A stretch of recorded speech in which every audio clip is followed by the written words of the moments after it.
Welcome back to the Warbird Mistress, and before we get started, I first want to thank my Patreon patrons, YouTube subscribers, Facebook fans, and Vimeo followers. You all make it worthwhile, and I look forward to all your comments and shares. And of course, Patreon subscriptions starting at a mere $3 make sure that it adds up slowly but surely to help keep this going. So off we are then with an adventure to the seas of the great What If, aboard the carrier Graf Zeppelin. While it is well known that Germany did not field an aircraft carrier during the Second World War, how that aircraft carrier came to be, why it was never completed, and the aircraft who would have served aboard her are large others in the world as once the Kaiser had hoped.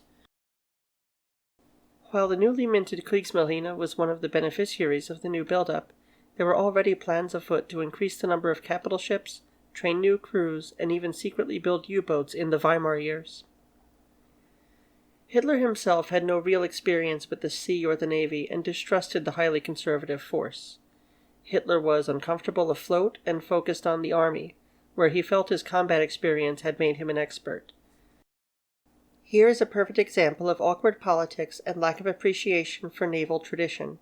At the 1938 launching of the cruiser Prinz Eugen, named for the Austrian dreadnought of the First War, alongside a real naval hero, the Austro-Hungarian Admiral Horthy, ruling as regent of Hungary, it speaks volumes that Hitler does not defer to the great naval commander and national hero he is trying to court.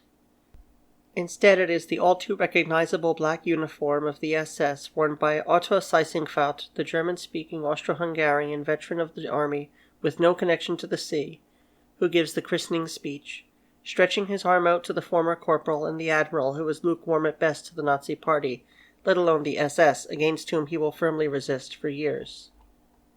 At first, Hitler entrusted naval command to his commanders for the large part, and to their own liking as well. However, among the armed services, the Kriegsmarine had the lowest priority. From the Marine Hitlerjugend to the Volunteers for Naval Service coming out with every new year, the Navy could grow from the seed left at Versailles to become a world power.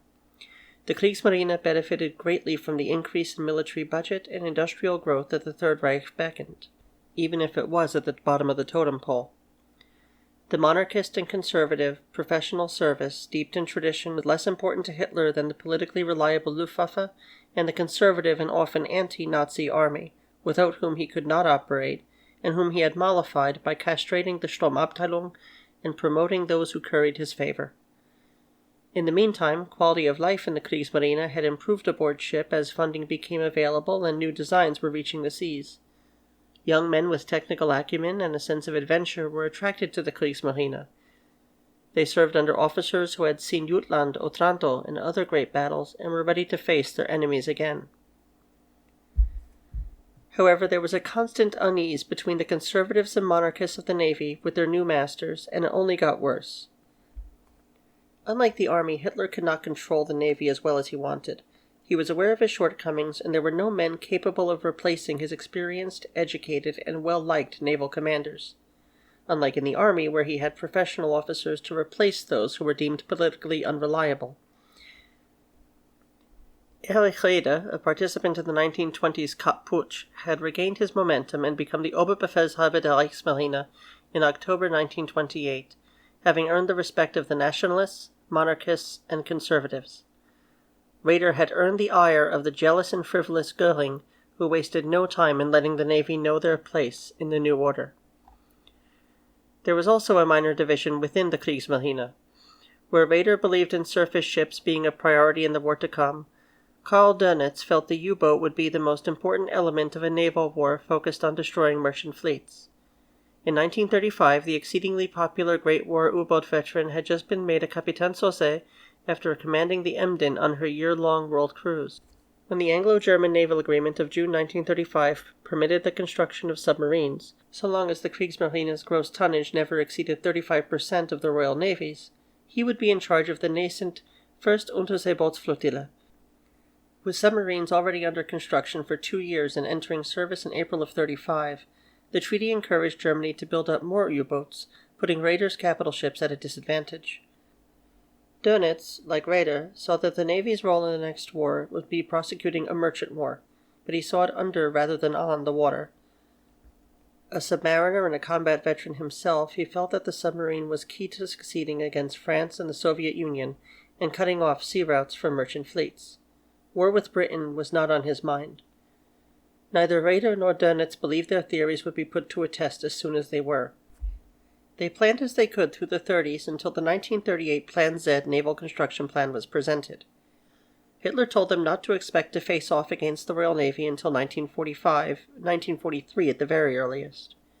Now, to learn more about Plan Z, check out the companion video, Plan Z in Maritime Aviation, and the Command Organization of Naval Aviation leading up to the war. Moving on. Approved in January 1939, the Plan Z naval buildup called for 800 ships to be operational by 1945 and appeased capital ship-favoring commander of the Kriegsmarine, Admiral Raeder, and the submarine commander, Captain Dönitz. Both would get what they wanted with 10 battleships, 15 battle cruisers and pocket battleships, 5 heavy and 44 light cruisers, 158 destroyers and torpedo boats, and 249 U-boats. And 4 carriers. 4 carriers for which neither Raeder nor Dönitz had any clear use. Raeder wanted more capital ships to raid commerce, and Dönitz wanted his submarines. But what was to be done with a carrier in the small North Sea and Baltic operational areas? The carrier plans would manifest with the Graf Zeppelin.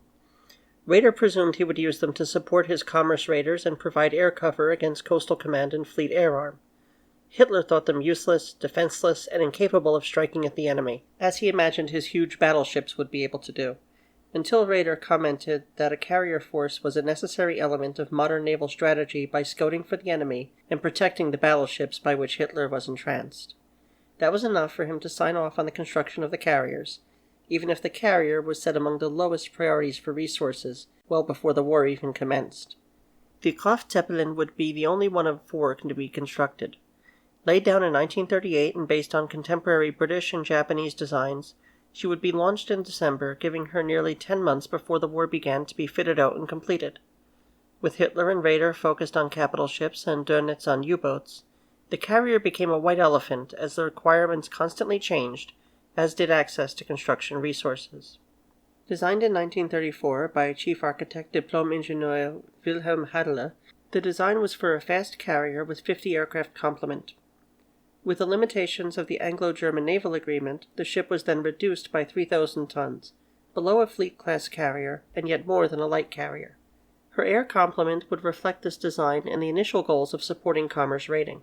While influenced by the Akagi and the HMS Furious in design, her initial complement of 43 aircraft was in line with earlier carriers like the USS Ranger or Japanese Hiyo, which were seen as light carriers, or the French carrier Béarn, which she resembled in perceived role and general construction.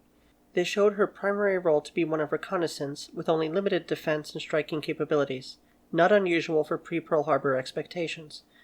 She also had an armored flight deck of steel overlain with wood planking. Her complement would be changed in 1939 to focus on providing air cover rather than strike capacity. 2 of the aircraft selected in 1940 were already in service: the Messerschmitt Bf-109E tactical fighter and the Junkers U-87B dive bomber. These would become the Bf-109T and the U-87C for carrier service. The torpedo bomber and reconnaissance role was still up for competition. During the spring of 1937, a number of Bf-109Bs were delivered to Küstenjägergruppe 136. These preliminary efforts, with neither a Westerhooks nor a navalization, would take place at the Halbinsel Preval, where the Erprobungsstelle See, or Research Installation C, was located, adjacent to the Baltic town of Travemünde in Schleswig-Holstein. It was here that maritime air operations, in addition to select ordnance and later rocketry, would be tested. The first aircraft sent would be the Heinkel 50, the Arado 195, and the Arado 197 in that first year of 1937, followed then by the Messerschmitt Bf-109Bs. To practice landings, the area was cordoned off and made to replicate the deck of the Graf Zeppelin. To practice takeoffs, barges in the Trave were fitted with 66-foot-long Heinkel pneumatic catapults. For each aircraft, like the catapult-launched shipboard craft, would be lifted by crane into position and placed on the collapsible launching bolt and then thrust forward at up to 90 miles per hour, at which point the aircraft's revved-up motors would keep them aloft. For refining the Bf-109 for carrier work, the prototype V-17A, shown here, began testing in February 1938. together with 10 109E1s, which were then adapted as pre-production Me-109Ts, the T standing for Träger, short for Flugzeugträger, or aircraft carrier. Likewise, Junkers Ju-87Cs were catapulted over the estuary to test the design. Despite the initial 11 pre-production models of 1938 faring well, the Bf-109T would continue to be developed through to late 1940 and into early 1941. In addition to catapult spools, an arrestor hook assembly, and strengthened fuselage, she also had a navalized DB601N motor and wings 42.5 inches wider than the other Bf-109Es.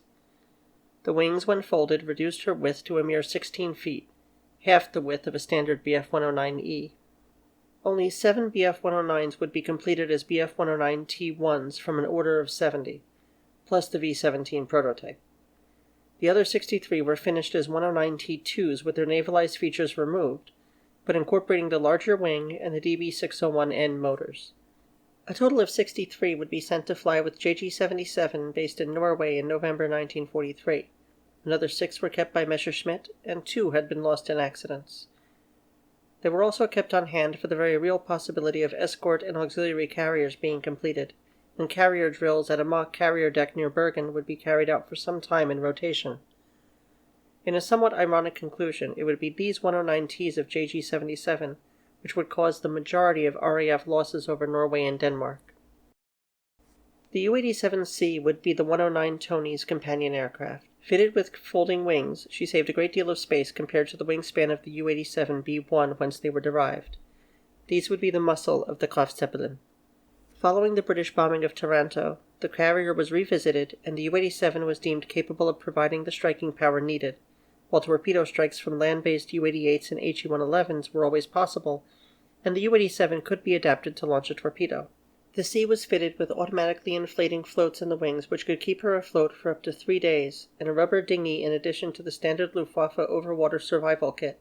This included a flare pistol, ammunition, fishing tackle, and survival rations, all packed aboard 2 floating half-moon containers that combined to a cylinder stored in the wing compartments on board, just as famously found in the FW-200 Condor. Weighed down with all of this, and still fitted with the early UMO engine of the U-87B, she barely made 83 miles per hour after takeoff. Her bomb load was a meager 700 pounds, comparable to the Aichi D-3A Val or the Vought SP-2U Vindicator. She carried a single 500-pound bomb and 4 50-pound bombs, 2 under each wing. Her defensive armament was a standard 2 forward-firing guns and 1 trainable gun in the rear cockpit. And now an exploration of the contenders for the title of torpedo bomber. To start with, torpedo bombing for the Germans was usually a matter for medium bombers. However, they did explore a dedicated reconnaissance torpedo bomber just for the Graf Zeppelin. First was the Arado 95, of which 42 were made, and would serve largely as a float plane. With a single forward and single trainable machine gun, a range of 680 miles, and a speed twice that of the navalized Stuka, and nowhere near the weight, she could also deliver over 1,500 pounds of ordnance, which would either be a single torpedo or a mix of bombs, mines, depth charges, and other ordnance of varying weights. 6 had served in the Legion Condor and had done well, and another 6 had been purchased by Chile. In 1939 they equipped Baltic coastal squadrons. She would inspire the Arado AR-195, of which only 3 were made, first flying in 1937. Resembling the Fairey Albacore if nothing else, she had a speed comparable to the AR-95 at 180 miles per hour, but a shorter range of only 404 miles, and an identical payload and defensive armament. Her construction, however, was untidy.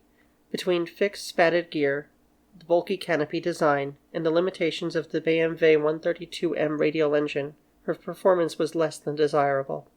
The Arado 197 fighter was the third entry of the company that gave the Luftwaffe the AR-68 fighter and highly successful AR-196 monoplane floatplane shipboard Scout. This streamlined number had a smaller footprint and a more powerful motor, the 910 horsepower DB600 inverted V. Illustrated here is the V2 prototype, fitted with the BMW 132DC, an updated 625 horsepower version of the 132. The 3 prototypes were each capable of 250 mile/hour top speeds, had excellent maneuverability, were lightweight, and could carry drop tanks of different sizes to more than double their 432-mile range. The third prototype was heavily armed with 2 7.92mm guns in the nose and 2 20mm MGFF 20mm cannons in the wings. However, she was neither adopted nor pawned off as an export, as the Bf-109 and the Fieseler 167 both outclassed her. In the end, it would be the third entry for torpedo bomber that would win. The Fieseler Fi-167 was decided upon, and 14 would be made. First flying in 1938, a year after catapult and landing trials had begun with the other three aircraft, she had a sleek airframe and an 1100 horsepower DB601B inverted V12. With what was by comparison an incredible range, she could cruise 808 miles at 160 miles per hour without a drop tank. The same 1,540-pound torpedo or equivalent in ordnance could be carried. Agile and adaptable, she would have proven a useful tactical asset had a carrier been available for her to serve. The 2 prototypes and 12 pre-production models were deployed in the Netherlands for reconnaissance duties in 1940, before being returned in 1943 to Budweis for testing at the Deutsche Versuchsanstalt für Luftfahrt. The 9 which had served in the Netherlands were then sold to the Croatian ZNDH, and eventually all but 2 would end up with them. There she served well in the niche role of mountain resupply in the Yugoslav hills, putting to good use her short takeoff and landing qualities. While some sources mention her being sold to Romania, I saw no substantive report for this in my research. However, what is recorded is that the final biplane kill of the war was likely in a Fi-167, when Croatian ace Bozidar Bartulovic's rear gunner damaged a Mustang which would then crash, although Bartulovic would lose his right eye in the exchange. The story is told well by Frank Josef in The Axis Air Forces, Flying in Support of the German Luftwaffe, an enjoyable book on Germany's Eastern European allies and their air forces. As this last photo shows, some survived to be used by the post-war communist Yugoslavian Air Force. Finally, there was one carrier aircraft that seemed to be overlooked in the literature, the Avia Bk-534. 3 of the cannon-armed Bk-534 variant of the Czech fighter were fitted with arrestor hooks and tested for their suitability. However, the Bf-109 was faster, had longer range, and was more readily accessible. The carrier also inspired the Messerschmitt Me-155, later the Blohm & Voss Bv-155. Based on the Bf-109's airframe, she was designed from the ground up as a carrier fighter, replacing the 109 in the presumed air complement of 1942.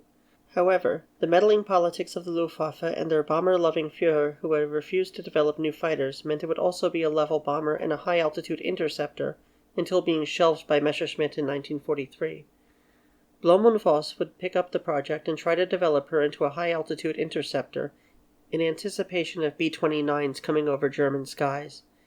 The Blohm & Voss Bv-155 first flew in September of 1944. The single-seat fighter was an incredible 39 foot 4 inch long, 10 feet longer than the average Bf-109. The wing was a full 67 feet, over twice that of the Bf-109's, with a radiator outboard of the landing gear on each wing. With a single 1,610 horsepower DB603 motor, she could reach 429 miles per hour at an unprecedented altitude of 52,500 feet. The range was calculated to be around 900 miles, and she would have carried a single 30mm Mk108 and 2 20mm MG151 cannon. The V2 prototype was uncompleted when the war ended.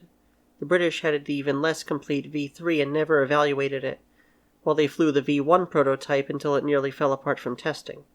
The Americans took the mostly complete V2 to Wright Field, Ohio, completed the construction, and evaluated the aircraft before transferring it to the National Air and Space Museum. Misidentified as the V3, it was always presumed that it was the half-complete prototype. However, in 1998 it was found that this was the V2, making it the only remaining complete Blohm & Voss aircraft in the world, as the shipbuilder only built aircraft from 1933 to 1945.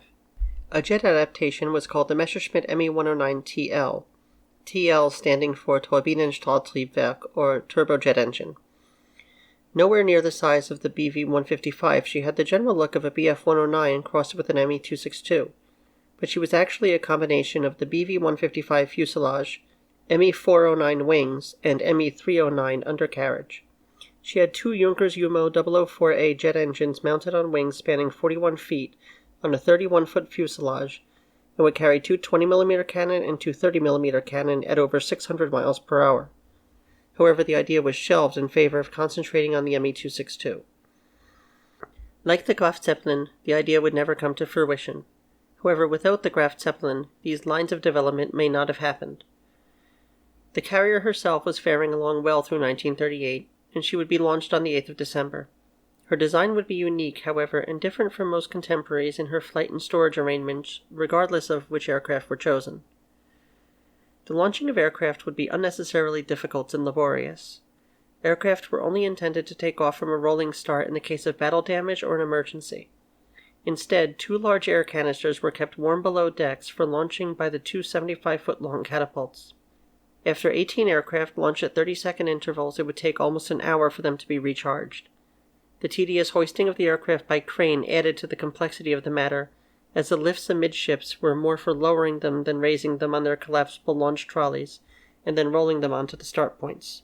The starting points, labeled here Aufzug für Startwagen, would be where the catapult cables would be attached to the launch trolley as aircraft oil, kept warm just below deck, would be pumped into the plane before launch. When not in use, the whole mechanism was covered by fairings to prevent damage.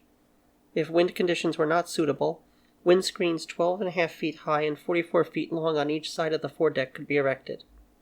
When the catapult was triggered, high-pressure air threw the counterweight back, and the trolley and aircraft would lurch forward. The trolley would be stopped at the end of the deck, locked into that final position until manually released.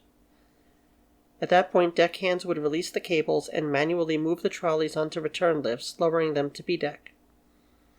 After once more being manhandled into place, they would then roll back on a pair of tracks to be used once more. For landings, braking cables were placed at 16.5 feet from the stern, with another 3 at 55 feet, 87 feet, and 120 feet. Prior to operations, the 3 recovery lifts would be lowered to give the cranes access below deck.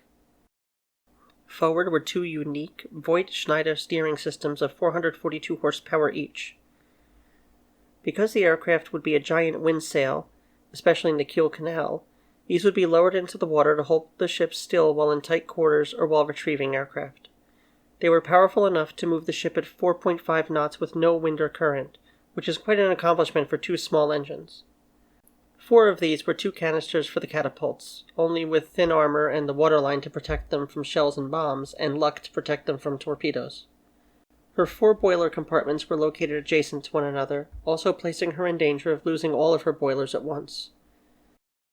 Likewise, her 4 turbine rooms, also following Kriegsmarine design norms, had the 2 most forward placed perpendicular to the other 2. While she was originally planned to be able to defend herself against enemy ships of cruiser strength or below, as was aircraft doctrine in the 1930s, the defensive armament eventually added up to 16 15-centimeter guns and 8 case-mounted twin mounts, 12 10.5-centimeter flak guns and double mountings, 22 37mm anti-aircraft guns and C-30 double mountings, and 7 20mm anti-aircraft guns in single C-30 socket mountings. In the original setup, the small contingent of Bf-109s would be stored on deck, presumably on some sort of trolley. They would be kept ready for launch by steam engines kept on board. The U-87 would be in the fore-hangar of B-deck, and the torpedo bombers in the aft hangars of B and C and the fore-hangar on B-deck, with multiple sets of ladder wells making aircraft easily accessible to hangar crews, deck crews, and flight crews. She would likely be set up similarly when reconfigured to focus on providing air cover. The only changes to her physically would come in 1940 when she was widened and received a narrower, more prominent so-called Atlantic bow to compensate for being top-heavy and to improve handling on open seas, respectively. However, who would fly these planes was a major debate that held back the maritime potential of Germany in general and the politics of the Graf Zeppelin and her would-be sister carriers, the Peter Strasser and 2 others. Like many power struggles that would lead to disaster, who else would face off against Raeder but Göring? Naturally, Göring and his ego would win. After failing to negotiate with the Kriegsmarine, Göring ordered 60 to 80 Kriegsmarine officers and technicians familiar with naval aviation into Luftwaffe administrative and technical slots. Over the next 3 years, these would become the core of the 25 Küstenfliegerstaffeln of a planned 54 Staffeln plus 12 carrier Staffeln. However, they were not trusted by other Luftwaffe officers, they were sidelined, and other officers prevented them from carrying out their activities. To learn how these specialists, observers, and pilots were treated, check out the companion video and learn how this man becomes this old hand beneath younger, party-loyal officers, far away from his conservative home service comrades. Moving on here, While 52 Republican ships were sunk by the German naval air units in Spain, Göring blamed the Navy for torpedo shortcomings and mocked their combat utility. That no suitable airdrop torpedo was available until 1942, and the naval aviation units were asked to bomb targets on land and use antiquated aircraft with few resources, was immaterial to the Luftwaffe. Angry memos from Raeder on the poor performance of naval aircraft went unanswered. The only benefit of his complaints would come from a restructuring of the command structure. In April 1939, the organizational command was reorganized to match the Kriegsmarine's operational arrangement rather than the Luftwaffe's. Here's an abbreviated version of what's in the companion video Plan Z in Maritime Aviation. Die General der Flieger, a Luftwaffe liaison to the Oberkommando der Marine, commanded 2 Luftwaffe commanders with positions in Marinegruppe Ost in Kiel and West in Wilhelmshaven. These 2 Führer der Luft, or air leaders, would collaborate with the Kriegsmarine commanders independent of the rest of the Luftwaffe's command structure. The Bordfliegergruppe would be stationed aboard capital ships, and the Küstenfliegerstaaten would be commanded by local Luftwaffe commanders with input from naval command. The fate of the Trägerverbände, the carrier air group, was less clear. It was never decided who would command the Luftwaffe aircraft aboard the Graf Zeppelin. Would Göring tolerate some kind of joint air operations officer on board? No, power sharing was unlikely. Command would have to be either a naval matter, or the decision of the commander of the air complement, or both. But someone had to have the final word. Would the task force commander or the Graf Zeppelin's officers decide how to employ an air group, as on a capital ship? Or would the decision be the act of that of the commander of the air component? Göring would make sure that the commander was one of his own, of course, and conflict with the naval officers would be anything but unlikely in such an important vessel. Or would the commander of a commerce raiding task force be the one to command the air complement's activities? This might be the most likely option since the carrier was only thought of as a support vessel, making air personnel a tool for their disposal. Although it could also be a matter for Joint Group Command to set the priority for aerial operations on commerce raids. In the end, it would be another political matter that went nowhere, as many things in the Reich turned out to be. Throughout the war, Göring gave less than minimal attention to developing naval aircraft if it meant less control for him. It would not be likely that the case of the Graf Zeppelin would be any different. It was here under camouflage netting at Göttenhafen, as Dingen was known during the Third Reich, that she would remain until put in dry dock at Kiel in December 1942. However, any hopes of being fitted out here in this floating dry dock were lost with the Führer's favor. Having dismissed Raeder and replaced him with Dönitz and ordered his capital ships out of service and prepared for scrapping, Hitler had ridden off his Kriegsmarine. While Dönitz's politicking had kept the Kriegsmarine from the scrap heap, Hitler did order all work on surface ships, no matter how complete, to be halted. After 30th of January 1943, all major equipment and supplies were removed from the Graf Zeppelin, and after mid-March all work beyond simple maintenance stopped. Sent to Stettin in Prussia, she would be somewhat scenic from a distance or from nearby Grabowski Anlagen, today Park Jeromskiego. She had a skeleton crew of about 40 hands to attend to her on the Oder's banks, providing the locals with a distraction, giving naval cadets on their tall ships something to admire, and slowly but surely aging in place on Hakenterrasse. Finally, she was moored upriver from Stettin in Swinemünde in anticipation of the approaching Red Horde. The commander of her skeleton crew, Wolfgang Kehle, ordered her valves opened, and she settled into the mud. At 1800 hours, on 25th of April 1945, just as the Soviets were entering Stettin, black smoke billowed from her funnel, as demolitions, explosives, and depth charges curdled within her, depriving the Soviets of their prize. Classified by the Allies as a Class C craft, one that was unlikely to be of any value, she was written off and her true history would not be known for decades. After several months, the Soviets, another nation without a carrier, would begin to repair the damaged keel beneath the murky Baltic waves, raise her, and tow her across the sea to Leningrad. While it had been believed she struck a mine and had sunk en route to Leningrad, in truth the Soviets had never brought her there in the first place, and instead used her for bombing tests off the coast. She still shows the scars of those tests today as she lies 35 miles north of Grossendorf, Prussia, now known by the locals as Władysławowo in what is now Poland. Rusticles now decorate her hangar walls, as she rests at the bottom, intact and with her deck sloped and her midships lift torn open by the Soviets as part of their post-war tests, and the keel buckled below the 4 aircraft lift where the destroyer Slovny's torpedo offered the coup de grace. Her aircraft elevators slowly rotting, her ladder wells crusted over, and her flight deck forever virgin to the wheels of aircraft. The Graf Zeppelin would have been unlikely to offer much to the Kriegsmarine even if she had been deployed. A design more in line with the 1920s and early 1930s than with the carriers that would win the wars. She was more at home among the mediocre and awkward likes of the Beam, Ranger, and small Japanese carriers.